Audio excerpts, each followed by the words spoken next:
स्वाति के घर के पास उसके पापा के दोस्त रहते थे। अक्सर उनका आना जाना स्वाति के घर लगा रहता था। स्वाति के पापा सरकारी नौकरी करते थे। स्वाति अपने पापा के दोस्त को अंकल कहती थी। एक दिन स्वाति के अंकल के घर उनकी बड़ी लड़की की शादी थी और उन्होंने स्वाति के घर वालों को आमंत्रित किया था। अंकल ने स्वाति के पापा से कहा था कि शादी में स्वाति को भी साथ में लेकर आना, पर स्वाति को क्या पता था कि अंकल के दिल में स्वाति के लिए क्या चल रहा है। लेकिन अचानक से स्वाति के पापा की तबीयत खराब हो गई। पापा ने कहा, बेटा मेरी तबीयत ठीक नहीं है, तुम अकेले ही अंकल के घर शादी में चली जाओ। स्वाति ने पापा से अकेले जाने से मना कर दिया।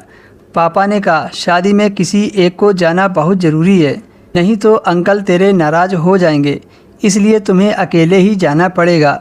ना चाहते हुए स्वाति अंकल के घर अकेले ही शादी में चली गई। शादी का प्रोग्राम एक गेस्ट हाउस में था। घर से गेस्ट हाउस ज़्यादा दूर नहीं था। स्वाति ने एक रिक्शा लिया और प्रोग्राम में शामिल हो गई। पार्टी में बहुत सारे लोग आए हुए थे।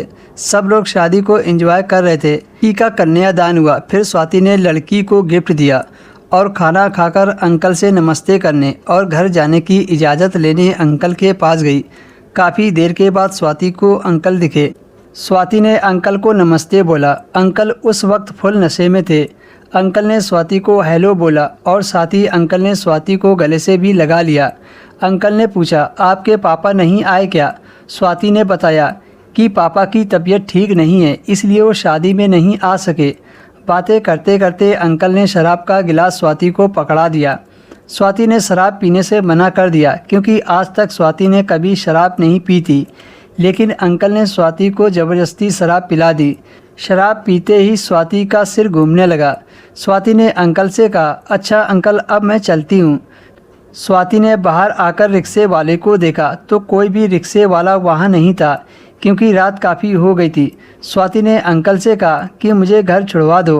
अंकल ने अपने बड़े बेटे से कहा कि स्वाति को घर छोड़ आओ।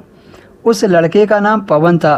पवन स्वाति के हम उम्र का था। उसने स्वाति को बाइक पर बैठाया और घर के लिए निकल पड़ा, लेकिन पवन स्वाति को घर ले जाने की बजाय एक होटल में ले गया। स्वाति नशे में थी, उसे कुछ होश नहीं था। अंदर ले जाकर पवन ने जो स्वाति के साथ किया उसे सुनकर आपके रोंगटे खड़े हो जाएंगे। दरअसल पवन स्वाति को पसंद करता था। कमरे में पहले से ही पंडित मौजूद था। पवन ने स्वाति से शादी कर ली। जब स्वाति को होश आया तो वह नज़ारा देखकर दंग रह गई, लेकिन एक तरफ से स्वाति भी खुश थी क्योंकि पवन अमीर घर से था और अच्छी खासी जॉब भी कर रहा था। दोस्तों, जीवन में कभी कभी कुछ ऐसा हो जाता है जिसकी हम कल्पना भी नहीं कर सकते। दोस्तों, कहानी अगर पसंद आई हो तो वीडियो को लाइक करें, शेयर करें और चैनल को सब्सक्राइब करें।